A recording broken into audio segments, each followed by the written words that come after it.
The Peace Day Riots in Luton, July 1919. Somebody somewhere knows the what, the who, the when, the why, the how it all kicked off that rainy weekend in July. A peace day, nationwide, was planned to honour those across the land, loyal men who'd sworn an oath to serve, to fight, to die. A joyful celebration after 4 long years of war, a time to hymn the heroes, heal the wounds so red and raw. But here in Luton, what went wrong?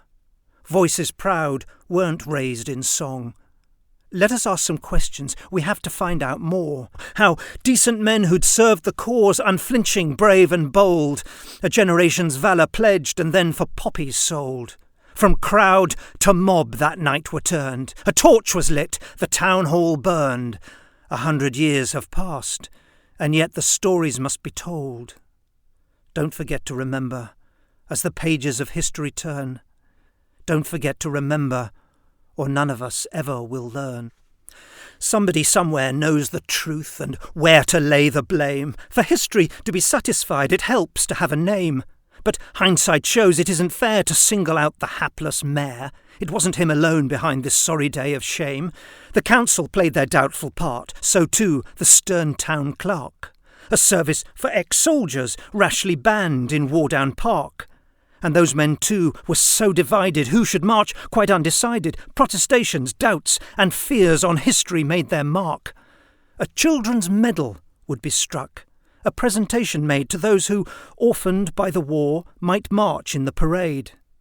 But when the date was rearranged, these plans were ditched. The schedule changed, the youngsters left abandoned, and a nation's debt unpaid. Don't forget to remember, as the pages of history turn. Don't forget to remember, or none of us ever will learn. The war might have been over, the bruising battle won, Tommies home as heroes having thrashed the dreaded Hun. But life demobbed was hard, unjust. Men couldn't earn an honest crust. Being back in Blighty, broke, was not exactly fun. Supplies of food were rationed. For the poor, queues down the street, there was talk of profiteering by an upper-class elite. In the larder, empty shelves. Families couldn't feed themselves. A mayor's feast for Peace Day, then, at best was bittersweet. No surprise around the town, an air of bleak disquiet, such thoughtless public flaunting of the greedy rich man's diet. Ration books were set alight, burning brightly through the night, flaming coupons all ablaze, fueling the riot. If you want to find old Impey, I know where he is, I know where he is, I know where he is. If you want to find old Impey, I know where he is. He's hanging on the old town hall. I've seen him, hanging on the old town hall.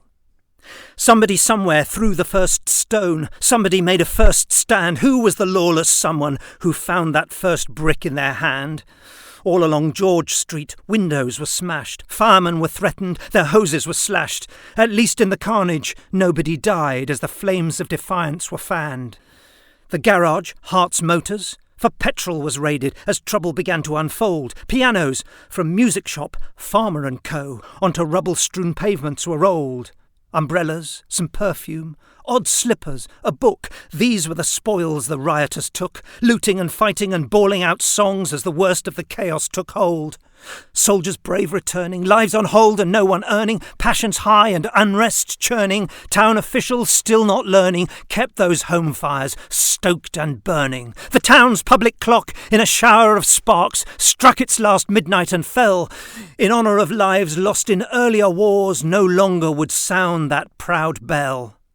And how, in the midst of this dire, joyless strife, how can we search out some lesson for life, when here in our town records tell that this was a night of fire, brimstone and hell?